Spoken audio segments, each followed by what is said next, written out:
Muy buenas tardes con todos y con todas. Mi nombre es Luis Mesones Almanza.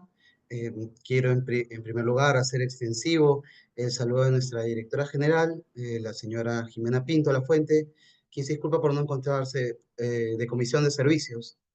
Hoy, 28 de marzo del 2025, es para mí un honor estar aquí para abordar un tema nuevamente relevante que ya hemos tocado en este espacio, pero que esta vez está abocado principalmente a los estándares interamericanos en la lucha contra la trata de personas.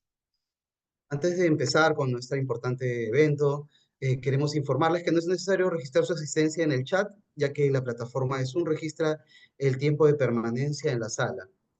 Bueno, por lo que la única condición para la certificación es permanecer por el 90% de la sesión e ingresar con la cuenta con la que se registró. Asimismo, queremos informarles que durante la exposición podrán usar el chat de la sala, ¿no? La caja de para preguntas y respuestas, ¿no? De modo que podamos trasladarle estas preguntas a nuestra invitada. Una vez concluido, ¿no? Su presentación, pasaremos a leerles estas preguntas una por una. Bueno, para mí es un honor darle la bienvenida a una nueva edición de los Viernes de Derechos Humanos eh, a la licenciada Yacira Fabián Terreros. Eh, en esta ocasión, ¿no? Bueno, como mencioné, vamos a abordar el tema de los estándares interamericanos en la lucha contra la trata de personas, un delito que vulnera gravemente la dignidad y los derechos fundamentales de miles de personas en la región. La licenciada Yacira Fabián Terreros es abogada por la Pontificia Universidad Católica del Perú, es estudiante del máster universitario avanzado en Ciencias Jurídicas en la Universidad Pompeu Fabra, de España. Además, ha complementado su formación en Justicia Constitucional en la Universidad de Pisa, Italia, y en Justicia Penal en casos de violencia contra las mujeres en la PUC. Su trayectoria académica y profesional está enfocada en la trata de personas, la criminalidad organizada y la corrupción, temas sobre los cuales ha desarrollado investigaciones y publicaciones. Cuenta con experiencia en instituciones claves como el Ministerio Público, el Instituto de Democracia y Derechos Humanos de la PUC y el Instituto de Prensa y Sociedad IPIS. Agradecemos su participación, licenciada, en esta jornada. Queremos darle una cordial bienvenida, trasladar nuestro saludo y bueno, brindarle el espacio a usted. Adelante, por favor. Muchas gracias, Luis, y muchas gracias al mismo espacio. Bueno, como ya les han mencionado, mi nombre es Yacira Fabián y hoy día vamos a abordar un tema bastante importante en la protección de los derechos humanos, que es los estándares interamericanos en la lucha contra la trata de personas. Les voy a compartirles una pequeña presentación que he preparado para que podamos guiarnos durante la conferencia.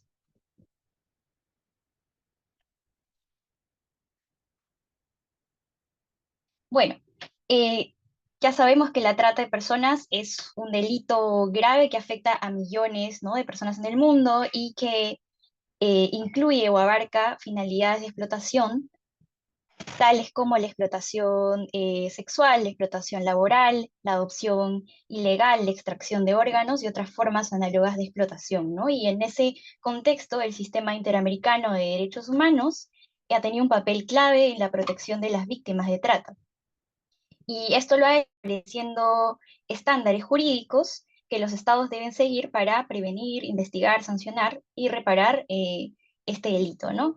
Y en esta conferencia vamos a explorar tres puntos principales. El primero se va a centrar en cuestiones preliminares en las que vamos a tratar de responder qué es la trata de personas, qué es la OEA, la Organización de Estados Americanos, qué es el Sistema Interamericano de Derechos Humanos, cómo se relacionan, qué obligaciones tienen los estados qué obligaciones internacionales tienen los estados en el marco de este sistema interamericano de derechos humanos y en qué consiste este principio de subsidiariedad, cuál es su importancia y relevancia en este caso.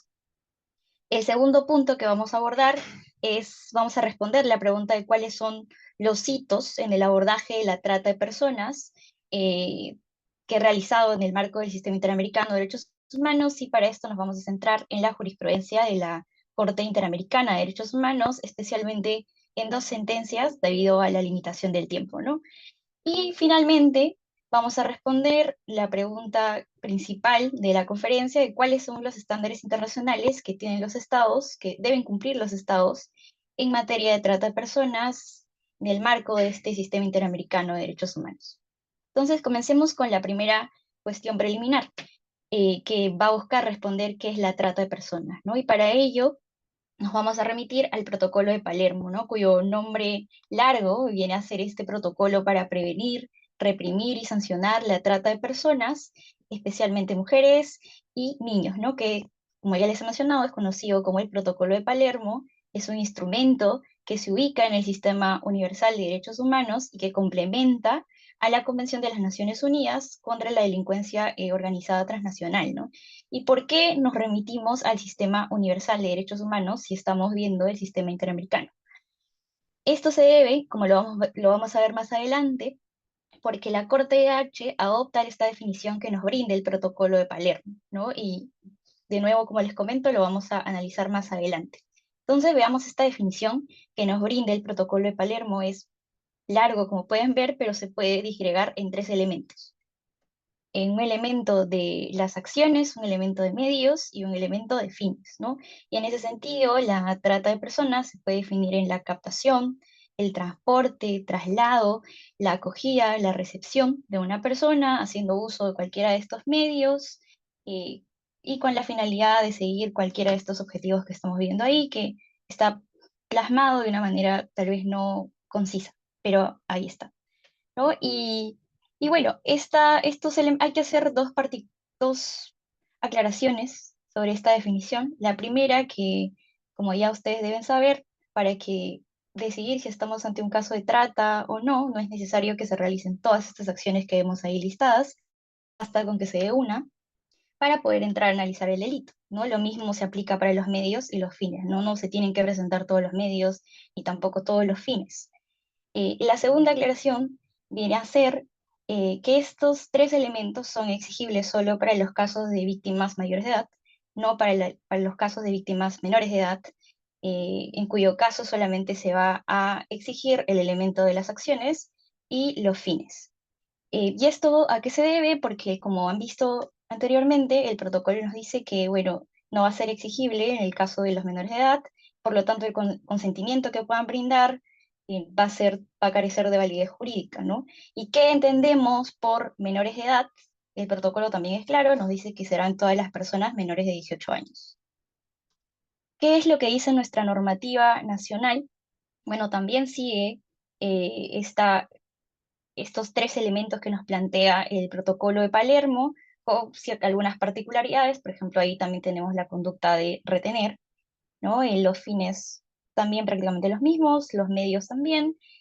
Lo que se puede rescatar es que, como ya seguramente han visto en otra conferencia, es que para nosotros en Perú ya existe un consenso de que lo que se protege con este delito es la dignidad, ¿no? El contenido esencial de la dignidad, que consiste en la prohibición de cosificar a una persona, de tratarla como objeto intercambiable de comercio, ¿no? Em, Ahora que ya tenemos claro todo esto, podemos pasar a la siguiente cuestión preliminar, ¿no? Ya sabemos qué es la trata de personas, entonces tratemos de responder qué es la OEA, qué es la Organización de Estados Americanos y qué es el Sistema Interamericano de Derechos Humanos, cómo se relacionan, por qué son relevantes. Bueno, como pueden ver ahí en la diapositiva, la Organización de los Estados Americanos es una organización internacional regional cuyo objetivo es promover, ¿no?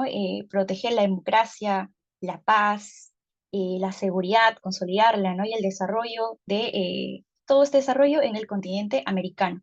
La OEA ha sido fundada el 30 de abril de 1948 durante la novena conferencia internacional americana que se realizó en Bogotá, ¿no?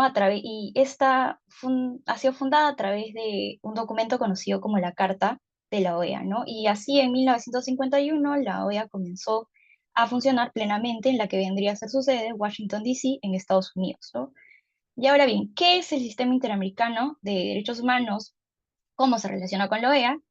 Pues bueno, el Sistema Interamericano de Derechos Humanos es un conjunto de instrumentos internacionales y órganos que han sido establecidos por los Estados miembros de la OEA para promover y proteger los derechos humanos en América, ¿no? Y entonces, ¿Cuáles son los principales instrumentos internacionales y órganos encargados de supervisar que se cumpla las obligaciones que surgen en virtud o en el marco de este sistema interamericano de derechos humanos?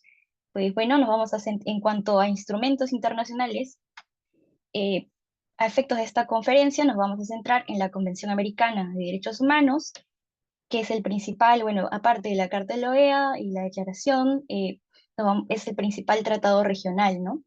El Sistema Interamericano de Derechos Humanos, y es relevante para este tema porque en su artículo 6 establece la prohibición de la esclavitud y la servidumbre, ¿no? Como pueden ver, ahí tiene una definición que, bueno, una disposición que después vamos a analizar, ¿no? Y vamos a ver por qué también, qué desafíos nos plantea y qué desafíos le planteó en su momento a la Corte IDH en la lucha contra la trata de personas, ¿no?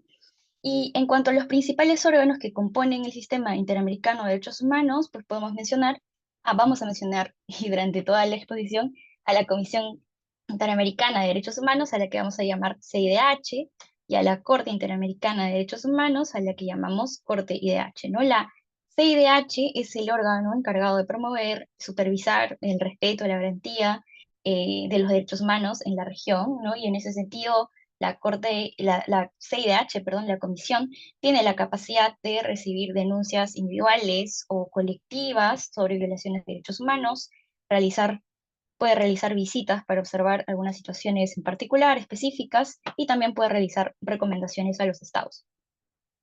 Por su parte, la Corte H es el órgano judicial del Sistema Interamericano de Derechos Humanos y tiene la función fundamental de interpretar y aplicar la Convención Americana sobre Derechos Humanos, ¿no? Y otros tratados relacionados. La Corte hace esto a través de la resolución de casos contenciosos en los que emite sentencias vinculantes para los estados, y también lo hace a través de la emisión de opiniones consultivas en las que resuelve cuestiones legales que le son planteadas por los estados, ¿no? Y cabe precisar que, bueno, la Corte IH no va a ver todos los casos en los que estén involucrados los Estados miembros de la OEA, ¿no? No es suficiente. Ser miembro de la OEA no habilita inmediatamente a la Corte IH para ver un caso de trata, por ejemplo. No, el Estado en particular tendría que haber ratificado la Comisión Americana y además reconocido la jurisdicción de esta Corte, ¿no? Y habiendo aclarado entonces qué es la OEA, qué es el Sistema Interamericano de Derechos Humanos, cómo se relacionan, pasemos a responder qué obligaciones internacionales podemos identificar, ¿no? O qué obligaciones internacionales tienen los estados en el marco de este sistema interamericano, ¿no? Eh, bueno, podemos identificar, para esto tendremos que remitirnos a los artículos 1.1 y 2 de la Convención Americana, y en las que veremos cuatro obligaciones generales de los estados, ¿no? Que tienen los estados. Es la obligación de respeto, la obligación de garantía, la obligación de no discriminación, que en realidad es un principio transversal a todas estas obligaciones, y la obligación de adoptar disposiciones de derecho interno, que también conversa con el resto de obligaciones, ¿no? La obligación general de respeto, como ven ahí, es una obligación concebida desde una dimensión negativa, ¿no? Que le exige al Estado abstenerse de menoscabar los derechos humanos, constituye de esa forma un límite para el ejercicio público, ¿no? Y esto lo hace porque va parte del reconocimiento de que existen atributos inviolables de la persona humana que no pueden ser legítimamente menoscabados por los estados, ¿no?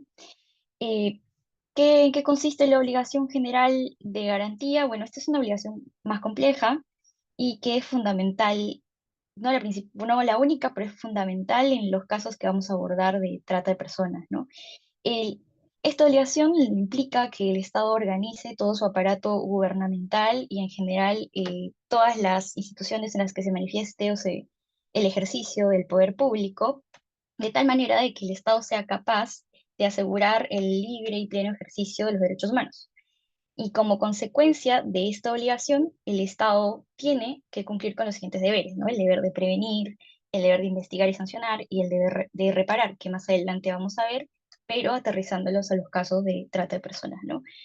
Eh, por otro lado, los estados también, como ya hemos mencionado, tienen esta obligación, principio de no discriminación, ¿no? Y esta obligación, que es lo que le exige al Estado, pues que no realice diferenciaciones injustificadas basadas en razones como la religión, las opiniones públicas, la raza, el sexo, etc., como pueden ver ahí en la diapositiva, ¿no? Y por último, tenemos esta obligación de adoptar disposiciones de derecho interno, ¿no? Que requiere que los estados adopten normas necesarias para que hagan efectivas en su derecho interno las obligaciones que han asumido en el sistema interamericano de derechos humanos, ¿no? También les exige que deroguen las disposiciones legales que sean incompatibles con estas obligaciones que han asumido. Y también, no solo que derogues las disposiciones legales que son incompatibles, que ya están ahí en tu ordenamiento jurídico, sino también que te abstengas de incorporar o emitir disposiciones legales que sean incompatibles con esas obligaciones que has asumido soberanamente, ¿no?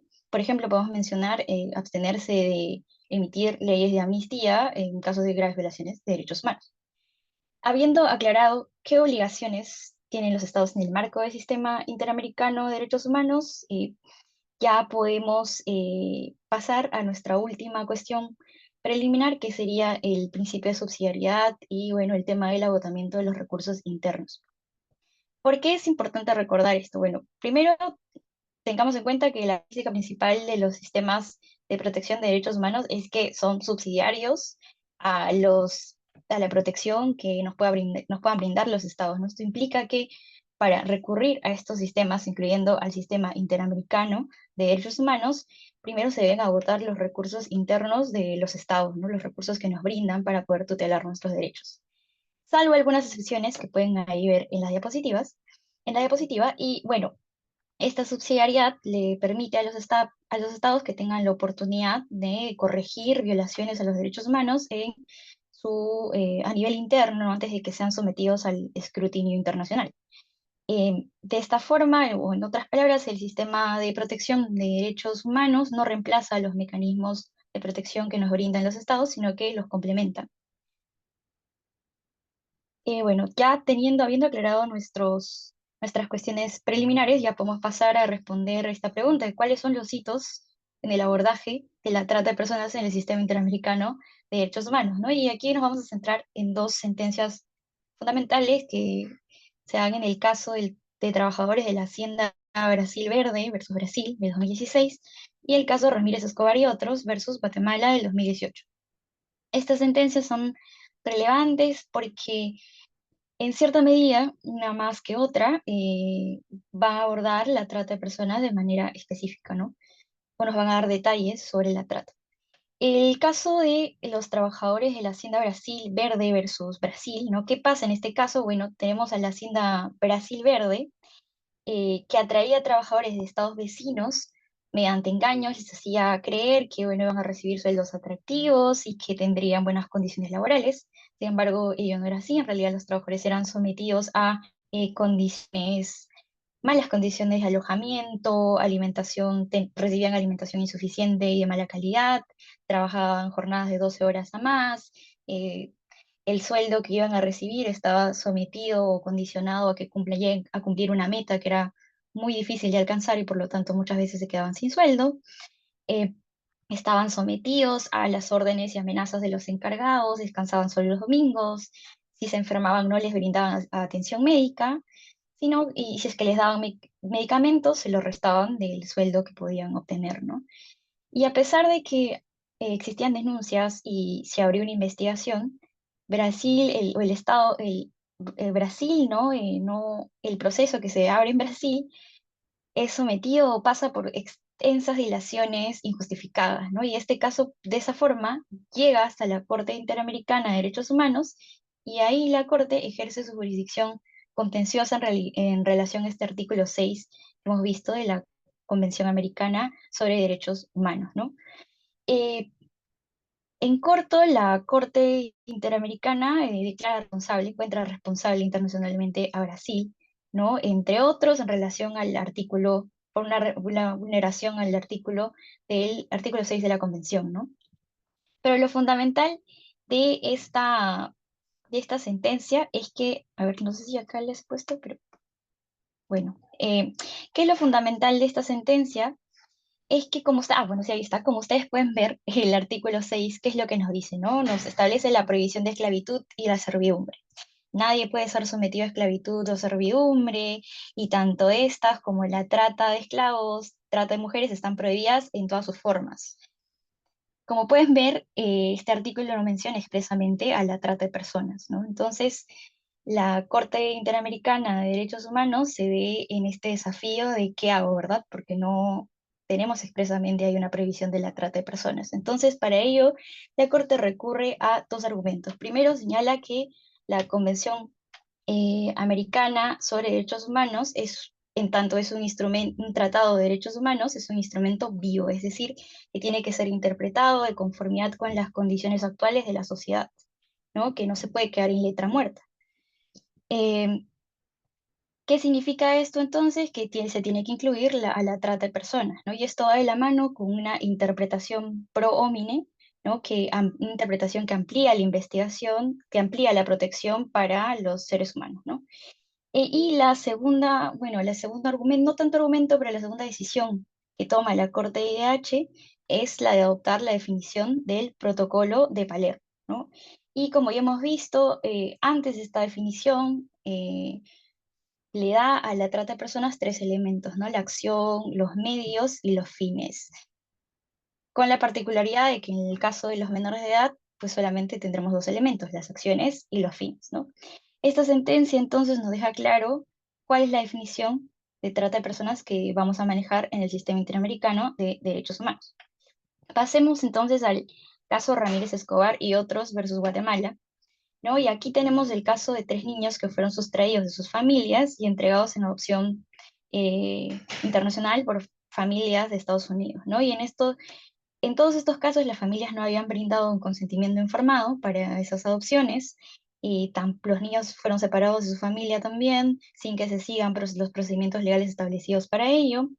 Y a pesar de que existían denuncias, el Estado de Guatemala no investigó adecuadamente las sustracciones de estos niños, ni tampoco identificó ni sancionó a los responsables, ¿no? Y de esa manera tampoco garantizó el acceso a la justicia de estas familias, ¿no? En esta sentencia, si bien es cierto, la Corte Interamericana no analiza directamente el artículo 6, lo relevante de esta sentencia es una pequeña cita de 10 páginas que realiza la Corte de la relatora especial sobre la venta de niños, la prostitución infantil y la utilización de niños en la pornografía, ¿no? Esta relatora da una opinión en calidad de perito, ¿no? Y ella dice que la adopción ilegal pues se encontraba abarcada dentro del fin de la explotación de la trata de personas, es decir, la adopción ilegal también puede ser un fin perseguido por la trata. Eh, Teniendo en claro esto y habiendo revisado estas sentencias relevantes para el caso, para este tema pasemos a responder la pregunta de cuáles son los estándares interamericanos en materia de trata de personas, ¿no? Para ello, primero es válido hacernos la pregunta de qué son los estándares internacionales. Y bueno, los estándares internacionales son parámetros que los estados deben seguir para garantizar la protección efectiva de los derechos humanos, ¿no? Y en el caso de la trata, pues combatir la trata de personas, ¿no? ¿Y quiénes establecen estos parámetros? En el sistema interamericano de derechos humanos, esto va a estar a cargo de la Corte H a través de sus sentencias y opiniones consultivas, y de la CIDH a través de sus informes temáticos, recomendaciones y medidas cautelares. Entonces, pasemos ahora sí a ver cuáles son esos estándares que tenemos en materia de trata de personas, ¿no? Primero vamos a ver un estándar relativo al deber de prevención. Este deber de prevención va a consistir en adoptar medidas de carácter jurídico, político, administrativo y cultural. Sin embargo, es necesario tener en cuenta que este deber no implica que el Estado tenga una responsabilidad ilimitada por cualquier violación de derechos humanos que se produzca en su jurisdicción. Este deber va a estar, o la responsabilidad que se pueda derivar por este deber va a estar condicionada a que se presenten dos elementos: que exista un conocimiento de una situación de riesgo real e inmediato para un individuo o grupo de individuos, y que además existan posibilidades reales, razonables, de que el Estado pueda prevenir y evitar este riesgo. Esto es aplicado también en el caso de trabajadores de la Hacienda Brasil Verde, ¿no? Y además ahí se identifica que, bueno, el Estado no había hecho nada por evitar o eliminar, mitigar estas situaciones de discriminación estructural que habían dado pie a este tipo de situaciones, pero no nos brinda mayor detalle sobre cómo un Estado puede alcanzar o cumplir válidamente, satisfactoriamente este estándar, ¿no? Y para ello podemos remitirnos a un documento denominado Los Principios y Directrices Recomendados sobre Derechos Humanos y Trata de Personas de las Naciones Unidas, ¿no? Del Sistema Universal. Y este documento nos brinda tres ejes a partir del cual nosotros podemos prevenir la trata de personas, ¿no? El Estado puede prevenir la trata de personas. Primero, mediante la lucha de la demanda, ¿no? De los clientes, de los empleadores, también a través de la intervención para abordar factores que aumentan la vulnerabilidad de las víctimas, de las personas frente a la trata de personas, y también adoptar medidas que puedan atender y empoderar a las personas que han sido afectadas, que son afectadas por discriminaciones estructurales, que como les digo, fue identificado como un factor que generó o propició esta situación de trata de personas y trabajo forzoso en el caso, bueno, trata de personas y explotación en el caso de la Hacienda Brasil Verde Brasil, perdón. Y por último, bueno, el tercer eje, perdón, cuarto eje sería el identificar y luchar contra la participación del sector público en la trata de personas, ¿no? Evitar que personas del poder público se involucren, promuevan, cometan ese tipo de actos, ¿no? Pasemos entonces al siguiente estándar, que es el relativo a la atención y protección de las víctimas. Como ustedes ya han visto, ¿no? Tal vez este deber no está tan claro en las obligaciones que podamos encontrar, de las obligaciones generales que hemos visto del Estado, ¿no? Que los estados tienen en el sistema interamericano. Pero bueno, la Corte de IDH, ¿no? En el caso de trabajadores de la Hacienda Brasil Verde, dice que para efectos de garantizar el derecho reconocido en el artículo 6 de la Convención Americana, pues los estados tienen que adoptar medidas de protección y atención asistida a las víctimas, ¿no? Tampoco nos dice de qué manera los estados pueden alcanzar este estándar, pero también podemos volver a recurrir a este documento de principios y directrices sobre la trata de personas y derechos humanos, ¿no? Y ahí podemos encontrar cuatro principios que nos pueden permitir satisfacer este estándar. Primero, el principio de no detención y enjuiciamiento de las víctimas, el principio de no punición. Segundo, el brindar protección y apoyo, un apoyo que tome en cuenta la situación de vulnerabilidad en la que se encuentra la víctima al momento de rescate. Eh, y bueno, esto con independencia de qué tan activa es al momento de colaborar en la persecución de los responsables, ¿no? El tercer principio vendría a ser el de brindar asistencia jurídica, protección, permisos temporales de permanencia para garantizar que las víctimas puedan participar en los procedimientos judiciales. Y por último, garantizar una repatriación de corresponder, ¿no? Una repatriación segura y de preferencia voluntaria al país de origen o un tercer país, evitando claramente poner en riesgo, ¿no? Otra vez a esta víctima, ¿no? El siguiente estándar que vamos a revisar es el estándar de investigar y sancionar, ¿no? El estándar relativo a estos deberes.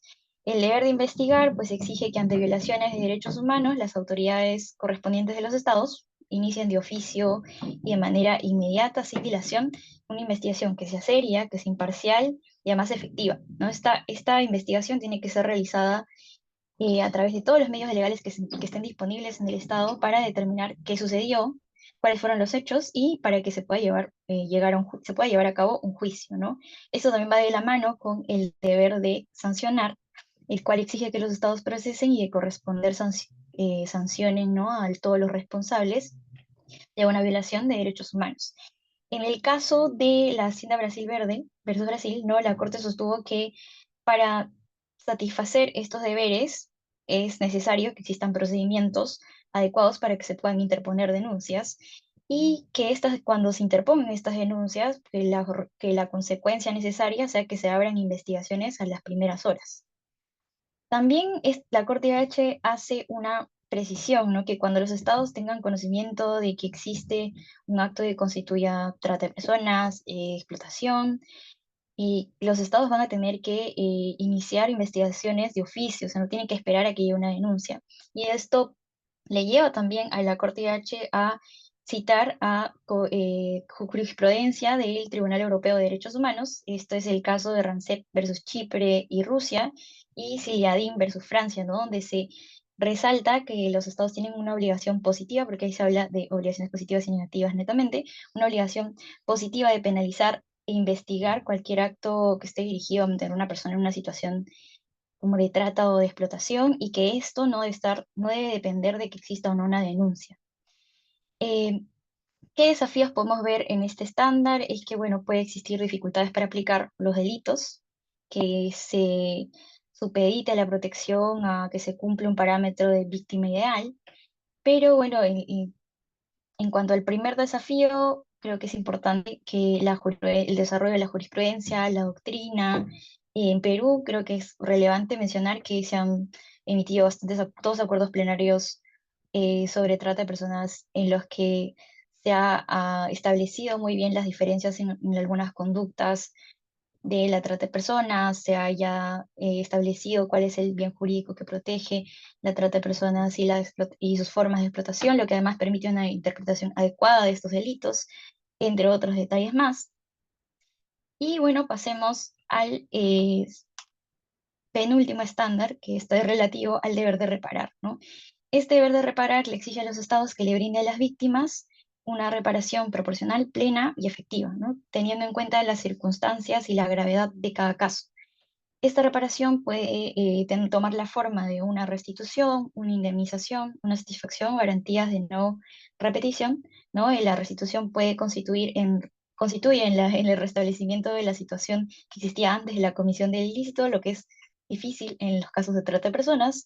Y cuando no sea esto posible, como en el caso de trata de personas, se procede con la indemnización, ¿no? Que consiste en una reparación económica. Cuando no sea posible ni la restitución ni la indemnización, se procede con la satisfacción, que va a consistir en una disculpa pública, una expresión de pesar u otras opciones que puedan ser adecuadas.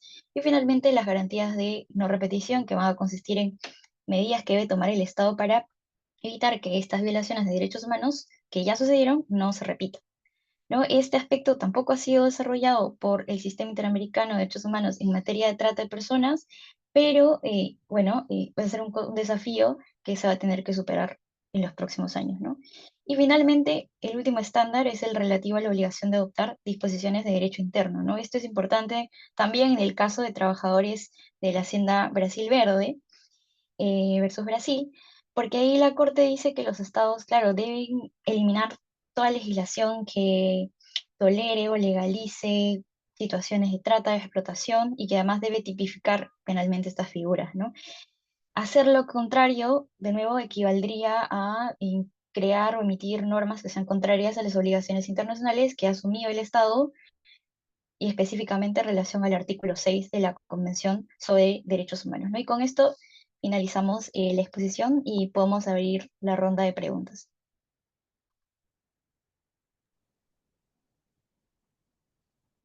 Muchas gracias, Yasira. Mm, Básicamente recién nos ha llegado una pregunta, pero te la voy a hacer en estos momentos. Por favor, le pido al público que pueda remitirnos sus preguntas en en la caja que está ubicada en la parte inferior del Zoom. La pregunta sería, ¿de qué manera los estándares interamericanos en la lucha contra la trata de personas han influido en las políticas y acciones del gobierno peruano para abordar la trata interna y externa? Y otra pregunta es, ¿cuáles son los principales desafíos que enfrenta Perú para cumplir con estos estándares? Sí, estás con tu micro apagado. Perdón, sí.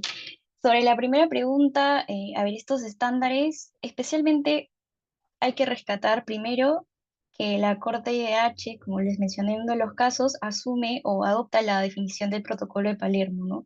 Que es una definición del Protocolo de Palermo que que también la podemos encontrar, como ya les he mostrado en las diapositivas, en el tipo penal que tenemos de trata de personas en el Perú, ¿no? Que es muy importante contar con esta precisión de estos tres elementos: la precisión de qué personas son consideradas menores de edad, eh, bueno, y la relevancia de de ver cuál es la validez o la validez jurídica del consentimiento de los menores de edad. Todo eso ha sido también traspasado y lo podemos encontrar en los delitos de el delito de trata de personas que tenemos actualmente en nuestro ordenamiento jurídico, ¿no? Estos estándares, de nuevo, como les digo, están relacionados al Estado, ¿no? De nuevo, no van a reemplazar los mecanismos de protección que tenemos a nivel nacional, ¿no? Y les comento nuevamente que el sistema interamericano solo va a entrar de manera subsidiaria, ¿no? Y de nuevo, no persigue ni va a sancionar ni declarar responsables individuos, sino al Estado peruano, ¿no? Y el Estado peruano entonces ahí va a seguir manteniendo esa tarea fundamental de identificar y sancionar a estos responsables, ¿no? Y para ello se puede guiar de estos estándares que hemos visto. Estos estándares se pueden traducir a políticas públicas, se pueden traducir, o pueden ser usados al momento también de interpretar el delito de trata de personas, porque de nuevo nuestro ordenamiento jurídico tiene un modelo monista. Entonces todos los instrumentos de derechos humanos que ratifica, como la Convención Americana de Derechos Humanos y la jurisprudencia o la interpretación que de ella hace la Corte H, forman parte de nuestro derecho interno y tienen que ser también utilizados al momento de aplicar los delitos que tenemos en nuestro ordenamiento jurídico, ¿no? Y la segunda pregunta no la recuerdo muy bien, no sé si me la podrías repetir, Luis. Sí, estaba relacionada a la misma pregunta y decía que cuáles en todo caso serían estos los principales desafíos que enfrenta el Perú para cumplir con estos estándares. Claro, bueno, yo creo que lo que los desafíos que tiene que superar el Perú en relación a esos estándares vendrían a ser las de dejar muy en claro, tal vez, o brindar más capacitaciones para que todos los operadores del sistema de justicia tengan claro, por ejemplo, los conceptos que pueden ser son abstractos precisamente porque son jurídicos, ¿no?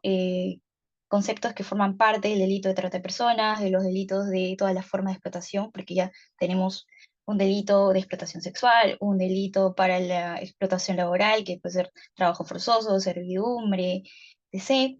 Entonces, eso te tiene que dejar muy en claro.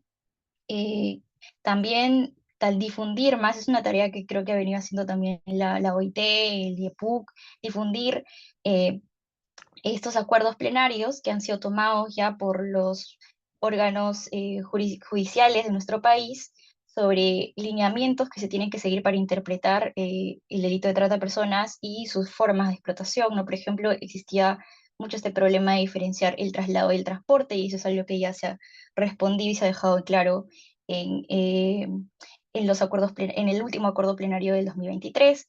Eh, Creo que un desafío que ahora tenemos que responder y que para el cual podemos recurrir tal vez a la Corte IDH es el de definir si efectivamente, al menos a nivel nacional, si la adopción ilegal puede también ser un fin de la trata de personas, ¿no? Esto es debatible, creo que debatido aún, pero como ya hemos visto, para la Corte IDH perfectamente puede ser un fin de trata de personas, ¿no?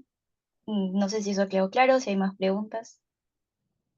Sí, descuida que justo nos están llegando bastantes preguntas. Le decimos, informamos a nuestro público también para que aprovechen este momento para poder escribirlas en las cajas de preguntas. Igual, antes de continuar, informarles también a nuestros participantes, ¿no? Que estamos colgando en el chat del webinar, eh, tanto lo que es nuestra cuenta de LinkedIn, donde nos pueden seguir, van a poder encontrar también las diversas actividades que el centro viene desarrollando, ¿no? Durante toda la semana.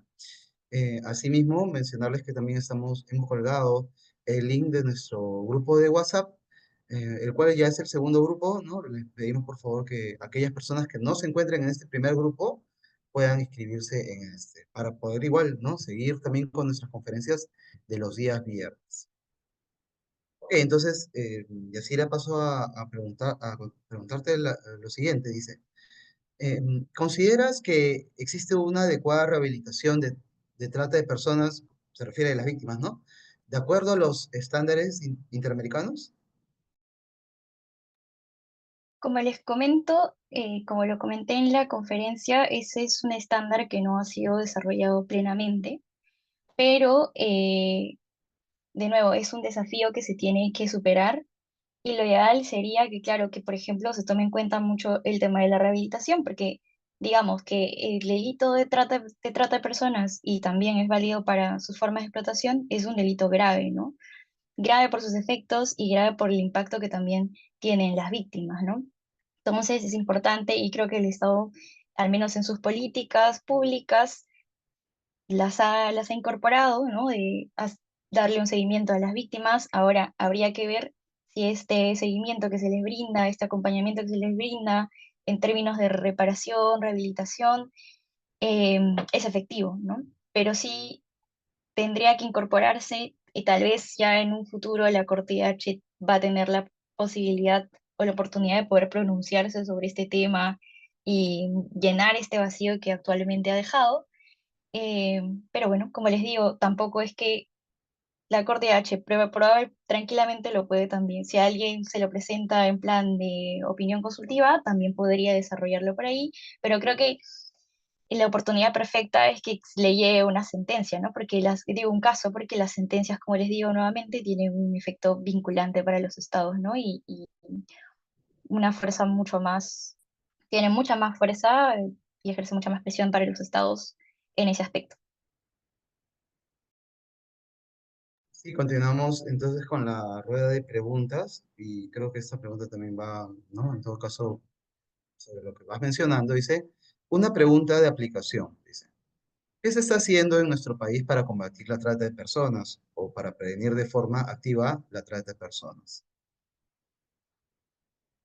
Claro, como les comentaba, aparte de los mecanismos de cooperación internacional, porque creo que alguien había mencionado el tema de la trata transnacional, eh, algo que se ha venido haciendo y creo que se ha visto y se puede verificar es el trabajo del Ministerio Público con la OIT para capacitar a sus operadores de justicia, ¿no?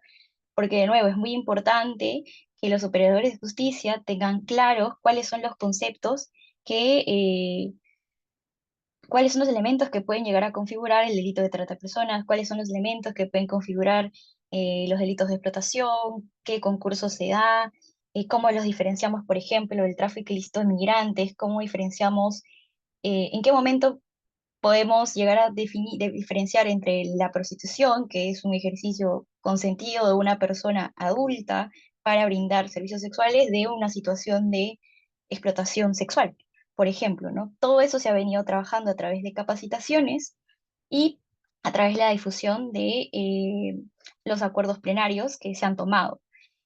Porque luego lo repito, es importante que los operadores de justicia tengan claro estos conceptos para que puedan resolver de manera también efectiva y sancionar, prevenir de manera efectiva estos delitos, ¿no? Y que no vuelvan a suceder.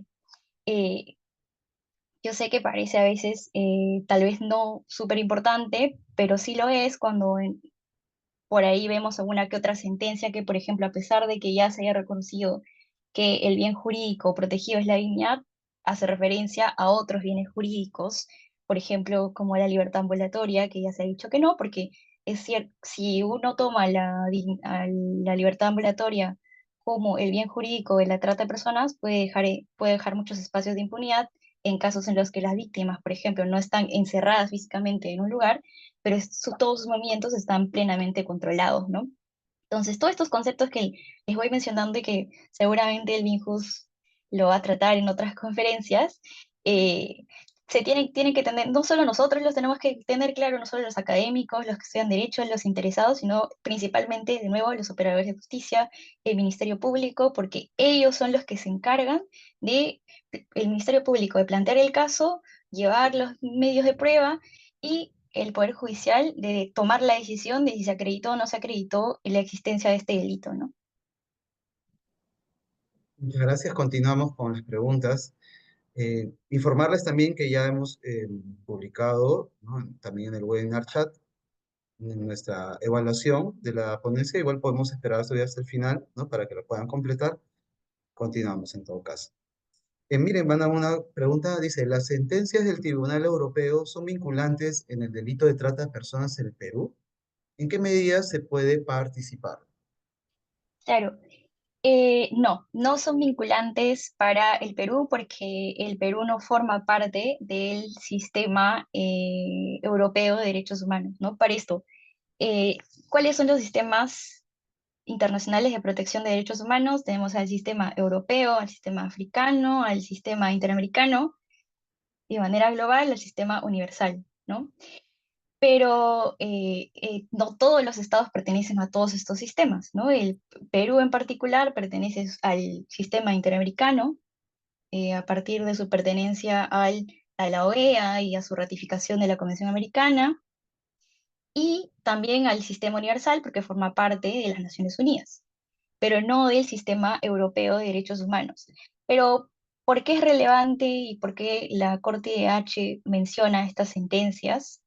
Donde el Tribunal Europeo de Derechos Humanos, de hecho, tiene mucho más desarrollo sobre este tema, porque se viene pronunciando sobre estos casos con mayor tiempo.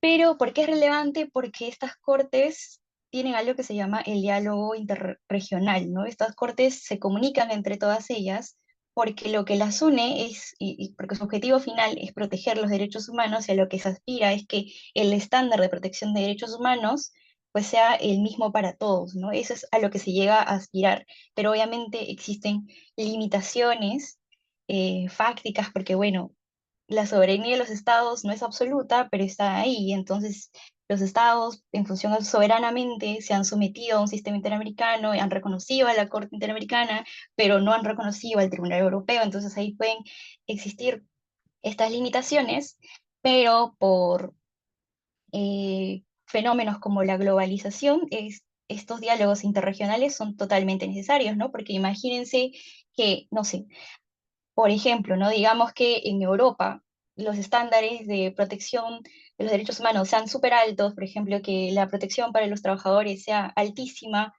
y que, bueno, no sé, las empresas decían venir a Perú porque, digamos, en un escenario hipotético, Perú tiene estándares bajísimos de protección y el sistema interamericano tiene estándares bajísimos de protección para los trabajadores, ¿no? Y que los expone a trabajo forzoso. Entonces, eso puede generar que estos fenómenos delictivos se puedan mover aquí también. Entonces, lo que hace este diálogo interregional, esta interacción entre las cortes, de nuevo, es generar un mínimo común para todos estos sistemas de protección, ¿no? Con las limitaciones que les menciono, ¿no? Porque estas protecciones de derechos, los derechos humanos, al fin y al cabo, como ya ustedes lo saben, son universales, inalienables para todas las personas, ¿no? Muchas gracias. Seguimos con la ronda de preguntas. Bueno, alguien saluda, ¿no? Buenas tardes, soy Angelini Mancini Bernaza. Pregunta. Dice, ¿las políticas actuales internacionales o nacionales consideran que revictimizan en lugar de proteger? Tal vez en el papel no, porque en el papel se pueden poner, especificar procedimientos preciosos sobre cómo atender y proteger a las víctimas, pero la cuestión y el problema está en la aplicación de estas políticas públicas. Por ejemplo, en el tema de los menores de edad, la Cámara Gesell, o el que en a nivel fáctico se llama citar a una víctima, se llama de tomar una declaración una víctima más de una vez, dos veces, cuando eso claramente ya no está aceptado. Tenemos un acuerdo plenario que también dice que eso no debería ser así, al menos en los casos de violación, por ejemplo. Eh, pero aún así hay situaciones en las que se producen, entonces lo que va a tener que realizar el Estado es verificar, y también es un llamado tal vez para todas las organizaciones de derechos humanos, para todos nosotros como ciudadanos, de mantenernos al tanto de que esas obligaciones que tiene el Estado se cumplan en la realidad, ¿no? Porque el Estado no nos está brindando, no nos está haciendo un favor, sino que es una obligación que tiene que cumplir, porque como ustedes saben, todas estas teorías del Estado, el Estado se crea para el servicio de los ciudadanos, ¿no? Entonces, de nuevo, como les digo, hay una desconexión entre lo teórico y lo fáctico, y eso no solo es salvar ese problema, no solo se lo podemos dejar al Estado, sino que también nosotros como sociedad civil también tenemos que mantenernos al tanto y exigir que estas obligaciones se cumplan en la realidad. Y casualmente la siguiente pregunta tiene relación también con lo que vienes mencionando, porque nos preguntan, dice, en todo caso, ¿qué indicadores, no entendería que se refiere en el ámbito de las políticas públicas, dice, podríamos trabajar para la temática, ¿no?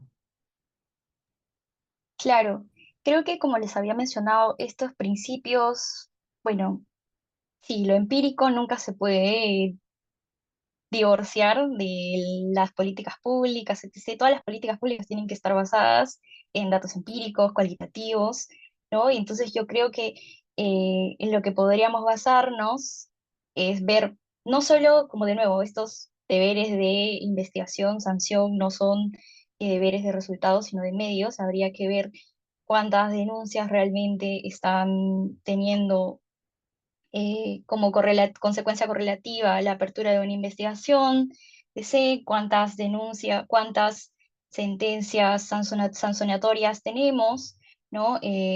Todo esto en el lado punitivo, en el lado de la prevención tendríamos que ver cómo se están aplicando las políticas públicas.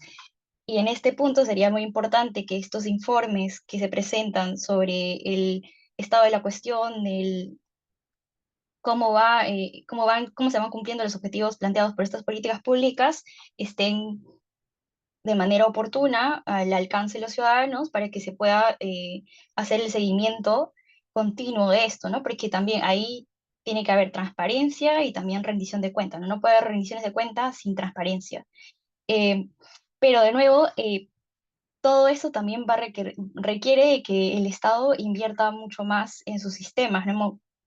Les menciono, les estaba diciendo esto, ¿no? De ver cuántas denuncias llegan, cuántas investigaciones de manera correlativa tenemos, pero eso implica que los sistemas, que estén actualizados los sistemas del Ministerio Público, que los sistemas del Poder Judicial también estén actualizados, que se cruce información entre ellos, algo que parece que tal vez se está dando, pero probablemente no. Por ejemplo, en una investigación que realizamos, que realicé en anterioridad con el IEPUC y bajo la supervisión de Erika Solís, vimos que, por ejemplo, el Poder Judicial todavía manejaba como categoría y clasificación del delito a un tipo penal de organización criminal que ya había asociación ilícita, por ejemplo, ya no es vigente ese delito, pero está todavía como clasificación y se usa como clasificación para casos en los que ya se está persiguiendo el delito de organización criminal, de banda criminal, que son los delitos que están vigentes, ¿no?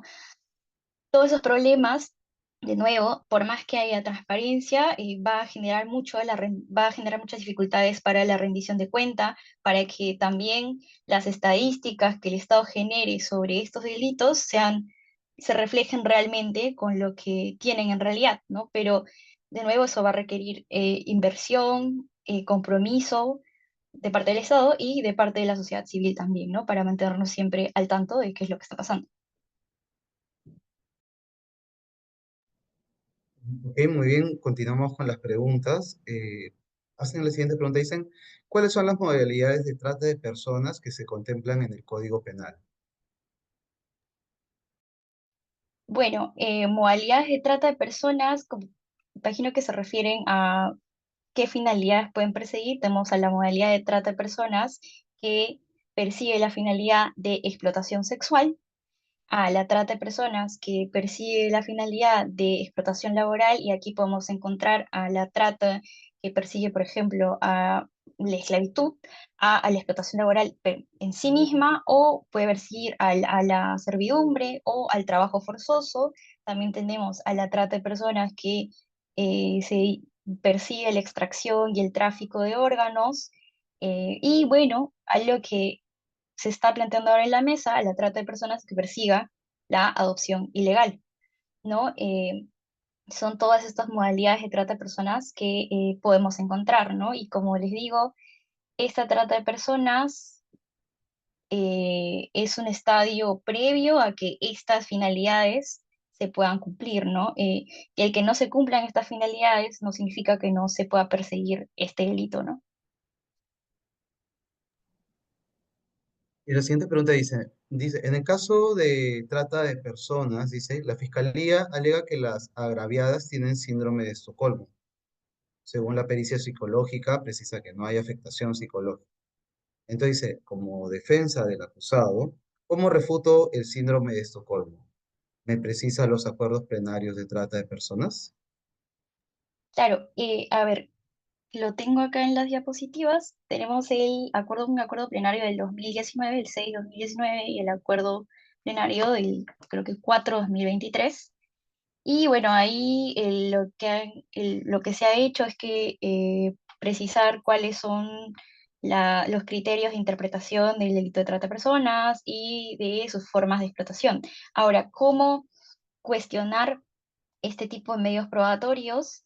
Pues primero habría que ver si estos medios probatorios cumplen con los criterios de objetividad, ¿no? Si realmente están basados en criterios objetivos, datos objetivos, y si no lo están, pues habría que cuestionarlos, ¿no?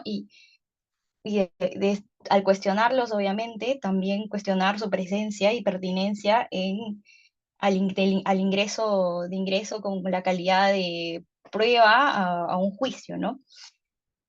Eh, Esa sería mi estrategia en ese caso. De nuevo, aplicar, por ejemplo, los enfoques de género para ver si realmente, de nuevo, este medio probatorio está basado en criterios objetivos y no en estereotipos de género, por ejemplo, que pueden estar muy presentes en esta sentencia, no solo en sentencias, sino también en medios probatorios que se puedan ofrecer, ¿no? Común recurrir a estereotipos de género para, por ejemplo, invalidar la calidad de víctima que pueda tener una persona, y esto me lleva a repetir uno de los puntos también de la exposición, que era que uno de los desafíos que se tiene tanto a nivel del sistema interamericano como estamos viendo ahora a nivel nacional es superar este parámetro de víctima ideal, ¿no? Una víctima sin pecado, que solamente esa persona va a ser, digamos, va a merecer la protección del Estado cuando no es así, ¿no? Tenemos que superar ese criterio, parámetro de víctima ideal, que también se puede reforzar con este tipo de con la validación de este tipo de medios probatorios, y bueno, superarlos para brindar una efectiva protección frente a este fenómeno criminal, ¿no? Muchas gracias. La verdad que hay una diversidad de preguntas. Solamente volver a informarles a nuestros asistentes que ya se ha colgado la evaluación de esta presentación. Pueden ingresar en el link y sobre todo ¿no? Enviarnos sus sugerencias, eh, distintas temáticas que también estamos recogiendo para las próximas presentaciones. Continúo con las preguntas. Dice, ¿qué medidas está implementando el gobierno peruano? Dice, para garantizar que las empresas mineras legales, ¿no? Porque las ilegales tienen relación, dice, no se vean involucradas en la explotación de personas a través de la trata de personas. Dice, ¿cómo se alinean estas políticas, dice, con los estándares interamericanos en materia de derechos humanos? Bueno, para poder garantizar ello, el Estado tiene que implementar políticas públicas y también reglamentos, leyes que puedan regular este tipo de sector, ¿no? Para que se puedan implementar reglas, por ejemplo, sobre qué límite de edad tienen que tener las personas que pueden ingresar a elaborar en este tipo de actividad, qué cualificaciones tienen que tener. En específico, no te podría mencionar ahora una política pública en específico o un reglamento, pero me imagino que ahí deben estar publicados todos los reglamentos sobre específicamente este sector, y esto va muy de la mano con el estándar del deber de prevención, ¿no? El Estado tiene que implementar políticas públicas, como les digo, implementar, crear, emitir leyes, reglamentos que regulen, por ejemplo, ese tipo de sectores que puedan ser propensos, o se puedan ser espacios propensos a la trata de personas, a la explotación, ¿no? Entonces ahí este estándar se puede materializar y concretizar, ¿no? Pero a través de esa actuación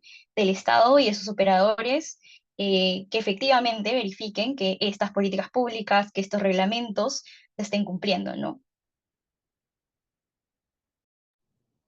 Aquí hay una pregunta, ¿no? Que dice, ¿cómo podemos hablar de una seguridad jurídica, ¿no? Eso es eso, ¿no? A partir, dice, de la emisión de dos acuerdos plenarios. Dice, si aún no se puede determinar claramente en sentencias, dice, una distinción entre conductas como acoger y retener, dice. Hay muchos juzgados y salas que interpretan de forma distinta estas conductas. Claro, como les comentaba, quienes tienen un rol muy importante eh, al momento de superar estas dificultades para aplicar el delito de trata de personas, no solo las tiene la jurisprudencia o los acuerdos plenarios, sino también la doctrina, por ejemplo, ¿no? Podemos recurrir a doctrina autorizada para tratar de resolver estos vacíos y analizarlos, ¿no? También podemos recurrir al derecho comparado, cómo se resuelve en otros estados, para también poder de nuevo llenar estos vacíos, ¿no?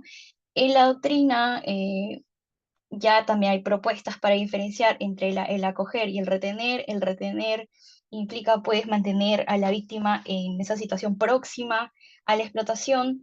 Acoger no hace referencia tanto a esta conducta de mantener a la víctima en esa situación próxima a la explotación, sino a la de tenerla en un lugar en el que un lugar de tránsito, por ejemplo, ¿no? Entonces ahí podemos establecer una diferencia, pero esta diferencia, por ejemplo, es planteada por la doctrina, la pueden revisar en los documentos planteados por, bueno, los libros planteados por el profesor Iván Montoya, el profesor Julio Rodríguez, creo que también artículos académicos planteados por bastantes profesores de la Universidad Católica, el profesor Daniel Quispe, todas estas personas también han aportado en la aclaración de estos conceptos que pertenecen a la parte de la doctrina, pero eso no quiere decir que no nos puedan apoyar, ¿no? Si bien existe este vacío en la jurisprudencia, se puede llenar también con esto, y de nuevo les digo, podemos recurrir al derecho comparado, como otros estados aplican esto, por ejemplo, a ver, si bien la Corte IDH no es una respuesta, de nuevo, podemos ir a ver qué es lo que dice el Tribunal Europeo de Derechos Humanos, plantear así propuestas dogmáticas, propuestas teóricas para llenar estos vacíos, ¿no? Que existan estos vacíos no nos libera de la tarea, por ejemplo, a las personas que nos dedicamos a estudiar la trata de personas, de brindar respuestas, ¿no? Académicas, justificadas, fundamentadas a este tipo de problemas de interpretación y aplicación. Dice la pregunta, ¿puede una víctima de trata solicitar asilo en un país? Y su segunda pregunta también dice, ¿por qué no debemos utilizar el término trata de blancas? Claro, sobre lo primero, como hemos visto también en el estándar que hemos revisado, si es, como hemos mencionado, por ejemplo, el gestionar el traslado de una víctima a un tercer país, y eso implica que va a estar a salvo, por ejemplo, ¿no? En- no hay un caso en la Corte H, pero sí hay un caso en el Tribunal Europeo de una víctima va hasta Europa, va hasta Francia, y en Francia se le brinda la residencia permanente porque en su país de origen pues era muy propensa ya había sido víctima de explotación, y entonces era propensa a volver a ser víctima de estas situaciones, entonces se aprueba este permiso temporal de residencia, ¿no? Entonces eso es factible. La segunda pregunta, disculpa, la segunda parte de la pregunta me la podrías Ah, repetir? ya, indicaba que por qué no se debía usar el término trata de blancas. Claro. De nuevo, porque nos remite a conceptos ya superados tal vez, entonces, como les comentaba, ya tenemos esta interpretación pro homine que amplía la protección para todos los seres humanos, independientemente de cualquier criterio basado en, como les digo, raza, color, sexo, etc. Entonces, ya tenemos que adoptar este término de trata de personas, que de nuevo, de acuerdo a esa interpretación pro homine, pues nos brinda una protección, un concepto que es propenso a brindar una protección mucho más amplia para los seres humanos. Ujú, continuamos con las preguntas. Hay una que indica, dice, ¿considera pertinente que los gobiernos locales, dentro del ámbito de sus competencias, asuman, dice, un rol activo en la prevención y lucha en contra de la trata de personas, alineándose con los estándares interamericanos? Claro, de nuevo, recordemos que el deber de garantía ¿no? ¿Qué es lo que nos dice? Que el Estado tiene que organizar todo su aparato gubernamental, ¿no? Todas las instituciones mediante las cuales se manifiesta el ejercicio del poder público, gobiernos locales, gobiernos regionales, ¿no? Para que brinde una protección efectiva de los derechos humanos, ¿no?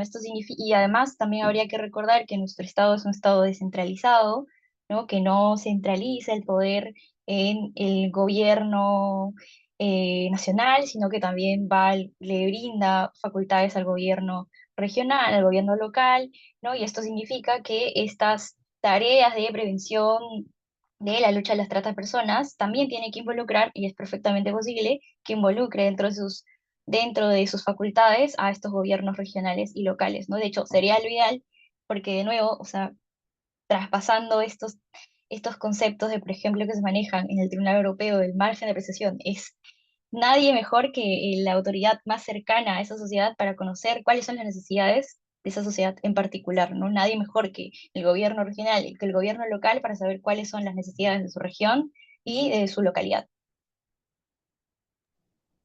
Sí, vamos a dar espacio igual a todas las preguntas, ¿no?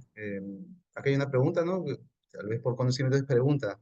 ¿Cuál es la diferencia entre prostitución y explotación sexual?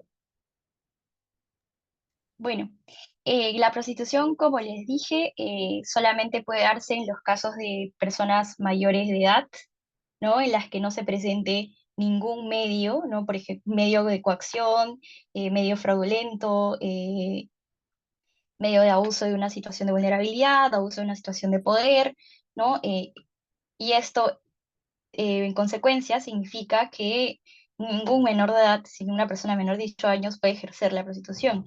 No es compatible hablar de prostitución con teniendo a una persona que ejerza la prostitución que tenga menos de 18 años, ¿no? No es compatible. Cuando eso sucede, entonces estaremos ante un caso de explotación de de explotación sexual de menores de edad. Ujú, muchas gracias nuevamente a la licenciada por, ¿no? Absolver todas esas dudas. Aquí nos hace una pregunta que me parece interesante. Dice, ¿de qué manera las políticas públicas en Perú, dice, han integrado la perspectiva de derechos humanos en la lucha contra la trata?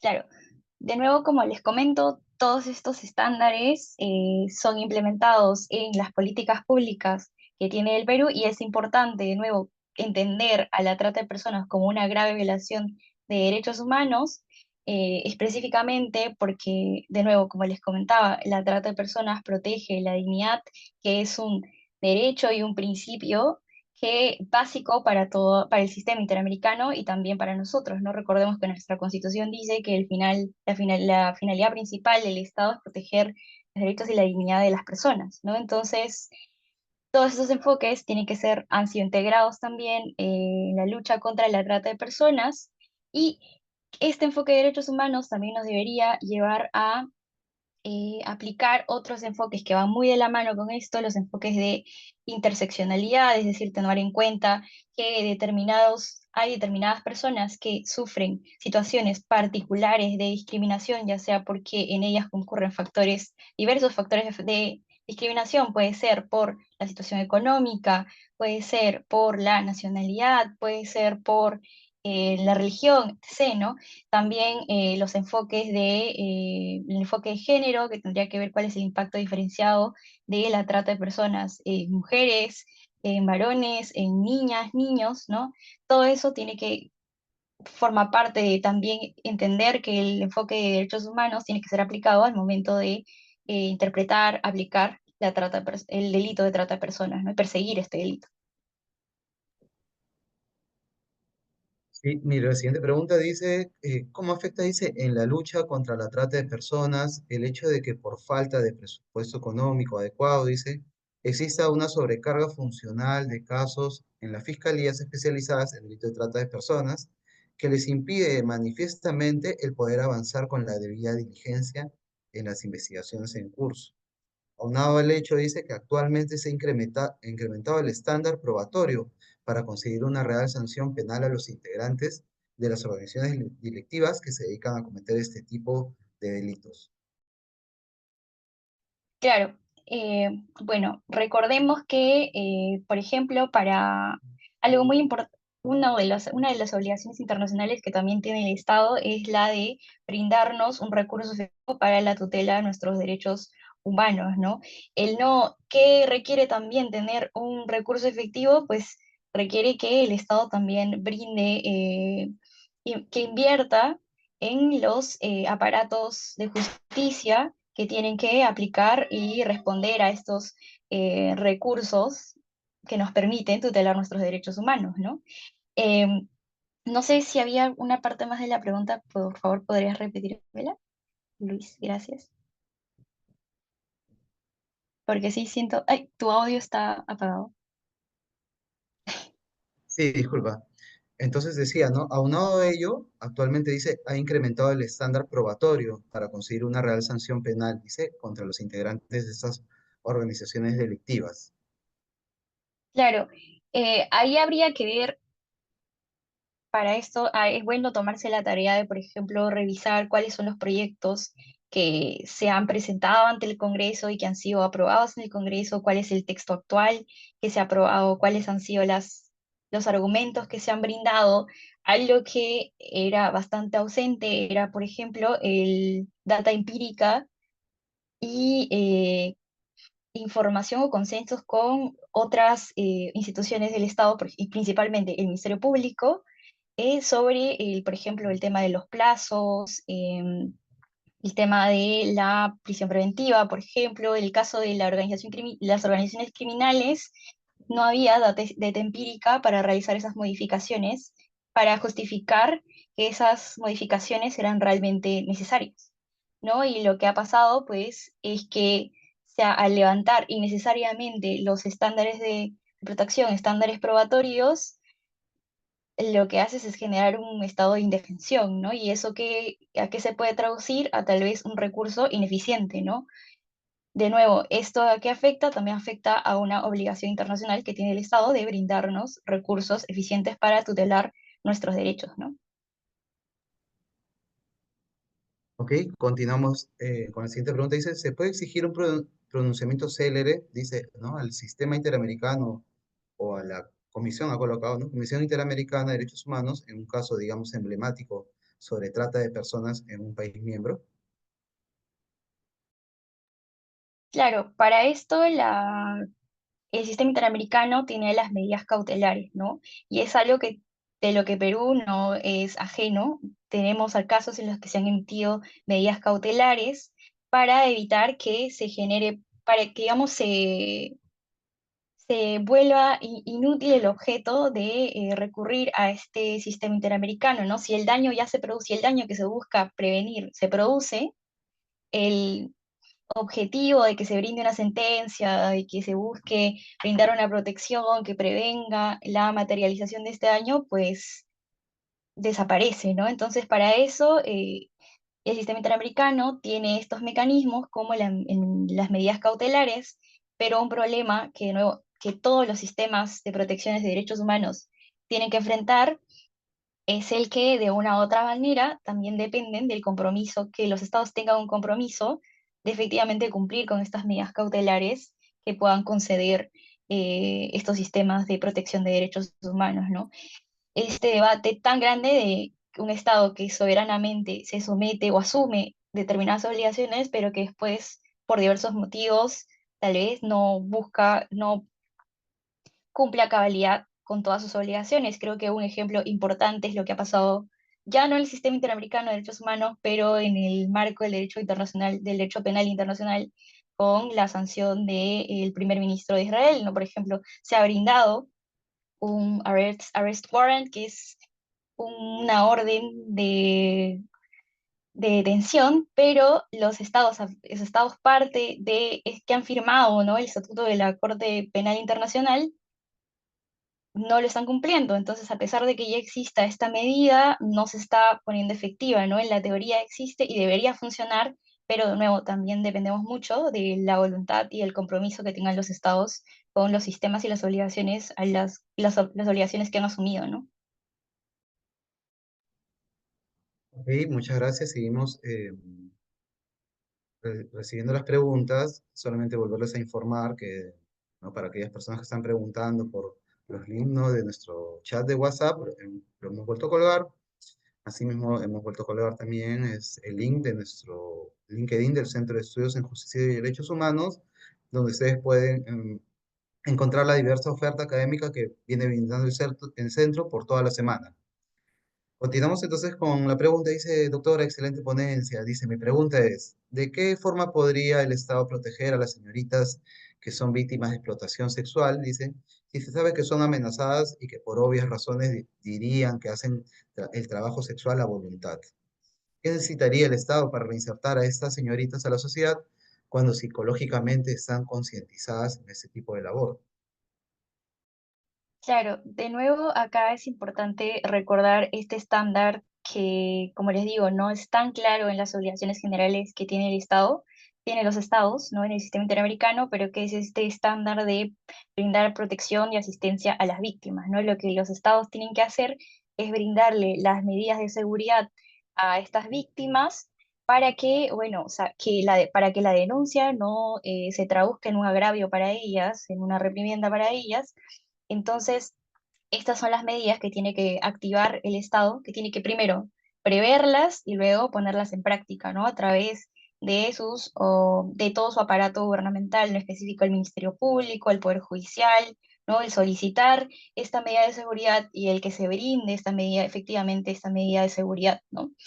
¿Y qué necesitaría el Estado para reinsertar a estas personas a la sociedad cuando psicológicamente, claro, de nuevo, ahí se tendría que aplicar dentro de estos deberes de reparación, también debería empezar a hablarse de brindar no solo la asistencia y protección a las víctimas después del rescate y durante la investigación y la sanción, sino también el brindarles un acompañamiento, una reparación en el sentido de una rehabilitación, ¿no? Para que puedan reinsertarse nuevamente a la sociedad, porque de nuevo, como ya lo habíamos dicho, ¿no? El fenómeno criminal de la trata de personas es grave y eso claramente tiene como otra cara que el impacto en las víctimas también sea de la misma gravedad, ¿no?